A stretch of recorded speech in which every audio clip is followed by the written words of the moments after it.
Hey guys, so a couple fun activities that we could do for this St. Patrick's Day.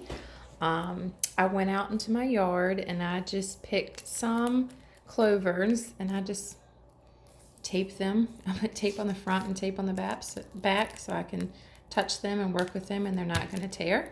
So a couple things that we could do. All I got was 10, but of course I could have gotten tons more because kids, when you find a clover, they usually grow in clumps. So there's a ton of them out there.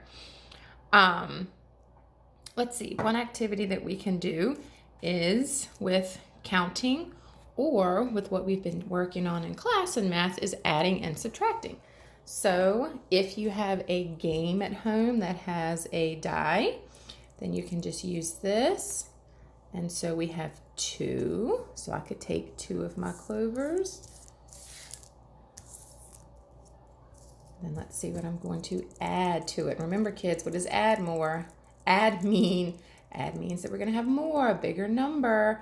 6. Everyone loves to roll 6. So then I would get 6 more. Sorry, guys, I'm doing the video and doing this, so I hope I'm not making you crazy. All right, there's 1, 2, 3, 4, 5, 6. So guys, I can either make a part whole mat like we have at school, or I can just pretend that here's my one part, here's my other part, and then we're going to put them together in the hole. And let's see what 2 and 6 make. What does it mean when I put 2 and 6 together? 1, 2, 3, 4. They're kind of sticking together. 5, 6, 7, 8. So there we go. There's 1, and then of course I could do the opposite and I could take them away or subtract. We've made story problems in the classroom, so I can easily say the farmer had 2 cows and then 6 more came into the field. How many cows do we have now? You guys have been good with that in the classroom. So that's one little activity that you can do with these clovers. And if you do not have a game with a die or dice pieces, I just cut up some numbers with paper and just wrote, well, I just cut up pieces of paper and put numbers on there, put them in a little Tupperware container, and then you and your siblings or you and your parents or your babysitter can just do it this way as well.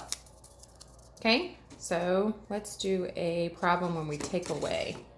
Maybe there were 9 butterflies on the flower. A loud lawnmower came by, and we'll see how many go away. So let's start with 9 butterflies.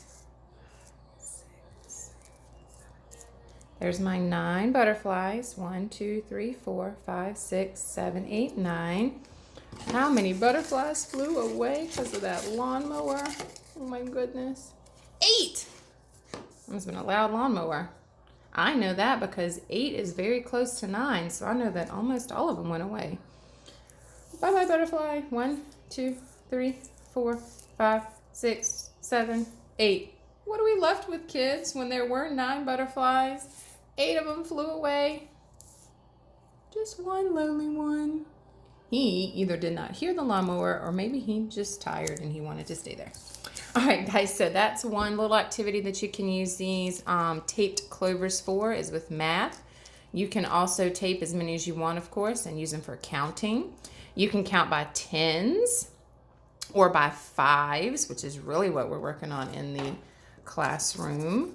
So I would just touch 5, 10, 15. This would be like counting what, kids? Quarters, dimes, nickels, or pennies. Remember the 5s? Nickels. Yep. Okay, so we can do that. Also, we can use them with reading and practicing our words and practicing our writing. But first, let's practice our words. Let's use, I'm just going to do 3. I'm going to start with a 3-letter word. Let's start with man. So, an, an, man. So what I also did, guys, is I cut out these letters, or cut out more piece of paper and just put letters on them.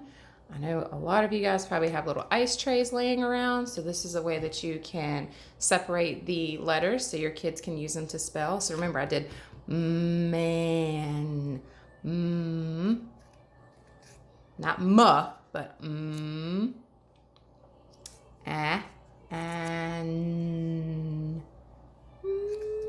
man, man. Yay. Okay.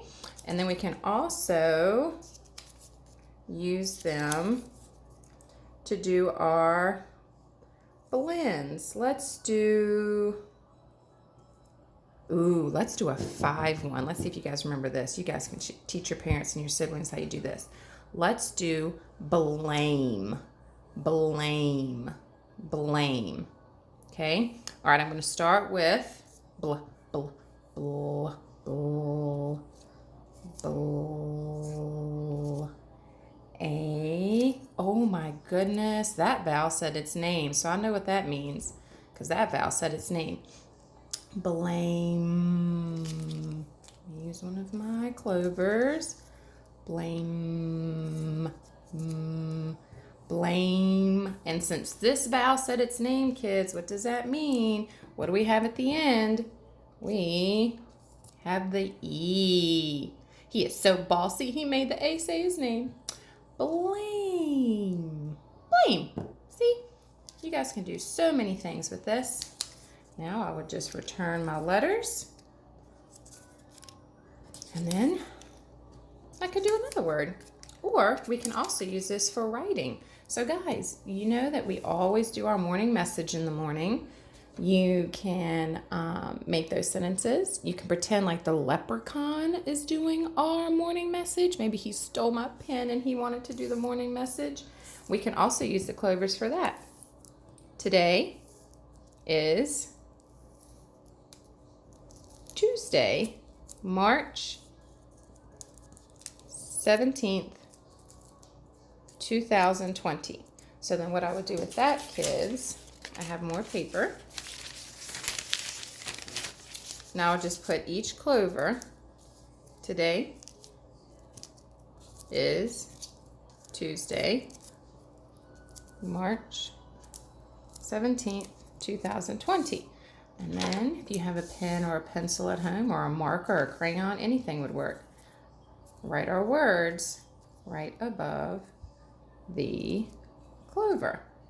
T-O, what's day? Good job, D-A-Y. Today is, and so guys, when I'm using these clovers, that'll also remind me to put spaces between my words. Alrighty, I started with an uppercase letter. I made all my letters look nice and neat. So there's tons of little activities that you can do simply by just going and picking little clovers out of your front yard, maybe ripping up a couple pieces of paper and putting letters on it and numbers on it. If you have a die or some dice at home, use that, paper, pens, pencils, anything. I will be back later today to read our story. I hear Kane crying, so I need to go get him. But guys, I hope you're enjoying your Tuesday. I still miss you. Miss Sandoval misses you as well. And I'll be talking to you soon.